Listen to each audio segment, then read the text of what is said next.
Hello again, everybody. This is Craig Evans of Autism Hangout, and thank you for tuning into this Autism Hangout special report. Parents and teachers of people with Asperger syndrome recognize their gifts. They also recognize their challenges. And all of us want our kids to experience life to the fullest. Well, today's guest is a psychologist that has identified ways that our special people can help themselves overcome their obstacles. In fact, she's written a book on it. Autism Hangout, please welcome today's guest, the author of Living Well on the Spectrum, How to Use Your Strengths to Meet the Challenges of Asperger Syndrome, Dr. Valerie Gaus. Welcome, Dr. Valerie. Nice to have you here. Thank you very much. It's very nice to be here. This book is so encouraging. It's so hopeful because all of us want our kids to be able to get over their sensory issues and face that anxiety head on. My goal was to write a book that speaks to the adults on the spectrum, not about them. So the book is written in a voice that is speaking directly to an adult who wants to work on issues related to their autism or their Asperger's. And it's designed to teach them strategies that they can use on their own. Tell us first about who you are and how you got into this. Well, I'm a clinical psychologist, and I have training in cognitive behavioral therapy. I was trained in a traditional mental health framework and was really prepared to work with so-called neurotypical people who have mental health issues. But I sort of stumbled into the field of working with folks who have developmental disabilities. And the more I worked in that field, the more I liked it. And I just accumulated a lot of experience working with all kinds of adults. I do specialize in adults. And through just over the years, I met more and more people who had Asperger syndrome and high-functioning autism. And little by little, my caseload became full of people who had those issues. Now, I know that you're a strong advocate for these people just maximizing their ability to live their lives. How do you start training people to deal with their own stress? Well, I always start with just taking a look at if I have a new patient, what the patient's primary complaint is about his or her life. Sometimes my patients refer themselves to my practice. They come on their own, find their own way to me.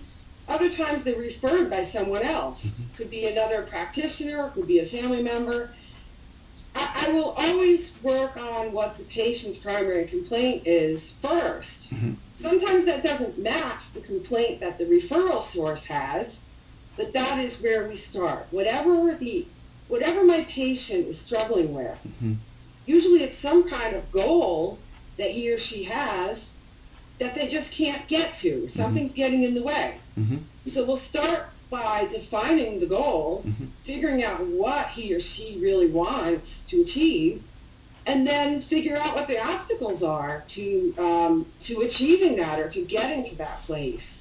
Okay. And sometimes the obstacles are directly related to the Asperger's or the autism, sometimes not. But either way, we just get to those obstacles, figure out what they are, and work on ways around them or through them, or it all depends. Can you give us a couple examples of this positive psychology in your approach?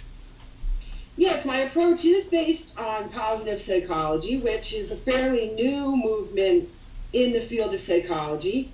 It is not related to autism directly. If you go and look up positive psychology, you're going to find scholars and researchers writing about it, and you won't find them talking about autism specifically. However, it's very relevant to autism, I find, because what the positive psychologists emphasize is studying human resiliency, studying human strengths, figuring out what people do to get themselves through adversity, to get themselves through difficult situations. And every adult with autism I've ever met has already done a whole lot of that on their own. They've already survived things that I cannot believe they were able to survive. They've already come up with strategies to get through things that I would never think of. So as far as resiliency, every person I've met has had resiliency.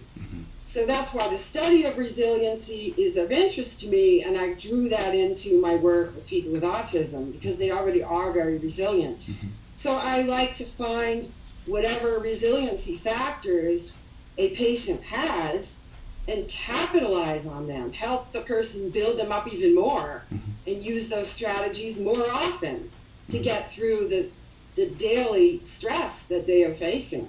Okay, so you talk to people about the things that cause them the most distress, and in many cases it might be stress, and then you find their strengths, the things that they can do. How do you go about assembling a plan so they can help overcome these stressful situations or these distressful things in order to live a full life? Well, it does involve also becoming well-versed in what the weaknesses are.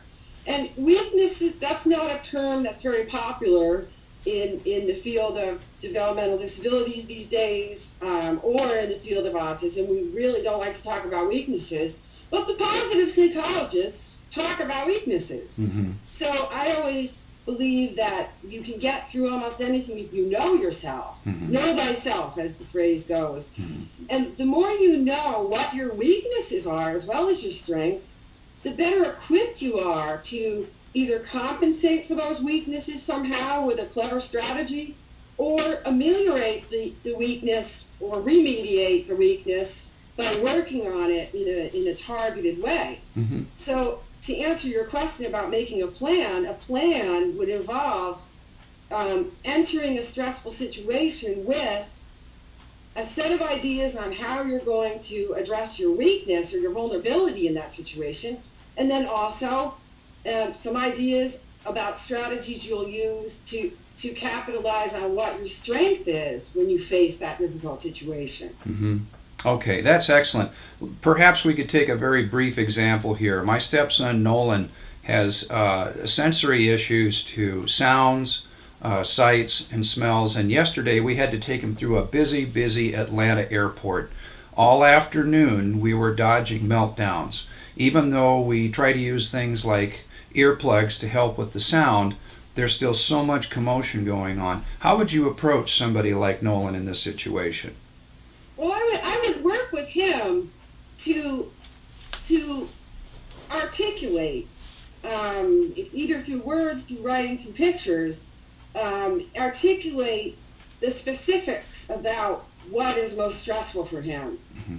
And the more he can express that and detail what it is that is stressful in that situation, then I would use that information to help him come up with, basically, arm himself with things that he can use to reduce that stress when he's in that situation. Mm-hmm. The more prepared he is, the better. The more he's ready to say, when I go to airports, it's really awful for me. Mm-hmm. Like that has to be out in the open. It's mm-hmm. awful. I hate airports. Here's why.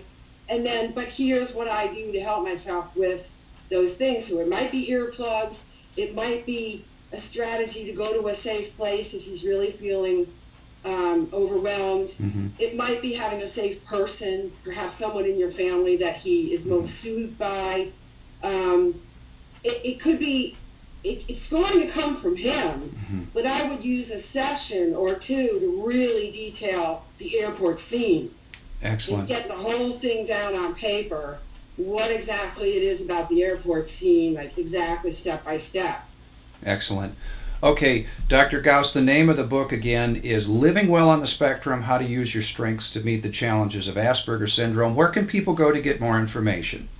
Well, it's published by Guilford Press. Mm-hmm. Guilford Press does have their own website, mm-hmm. which is guilford.com. Mm-hmm. Or you can buy it on Amazon. Great. Or Barnes & Noble website. And it is in Barnes & Noble bookstores as well. Very good. Very good. Thank you for what you do for our special kids. It's always a delight to talk to people on the forefront that are trying new and different things. And thank you for taking the time this morning just to come in and apprise us here at Autism Hangout. Thank you. It was a pleasure. And thank you, Autism Hangout. I'll be back again soon with another special report.